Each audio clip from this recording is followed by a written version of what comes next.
Good morning. You're watching the Financial News Network on FNNO.com. I'm Jeffrey Parrish, and here's what's in the news today, September 14th, 2012. According to the Wall Street Journal, some $28 billion in U.S. deals between private equity firms have been announced this year, more than double the amount for all of 2011 and on pace to be the most since 2007's $51.1 billion, according to Dealogic. Also, the proposed merger of Airbus parent European Aeronautic Defense and Space and BAE Systems is being structured in large part to appease possible security concerns of the U.S. Defense Department, sources say. Reuters reports that Apple did not embed the NFC chips into the new iPhone 5, the technology used to turn cell phones into mobile wallets, supposedly the next wave of technology.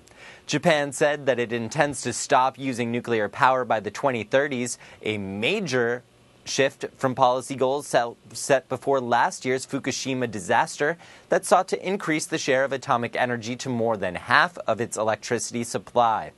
Bloomberg reported that Berkshire Hathaway locked in a gain on its Intel bet by selling its stake less than a year after making the investment, shunning buy-and-hold strategy favored by Chairman Warren Buffett. Also, Berkshire's Geico unit accumulated 11.5 million shares of Intel in the second half of 2011 for an average price of about $22 each. The firm sold their stake in the world's largest semiconductor maker for an average price of $27.25 this year through May 8th, netting about $60 million in profit.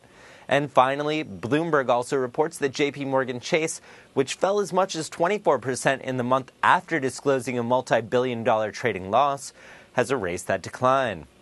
The shares rose 3.7% to $41.40 yesterday, passing the $40.74 closing price of May 10th when trading loss of about $2 billion was announced. The loss this year now stands at $5.8 billion.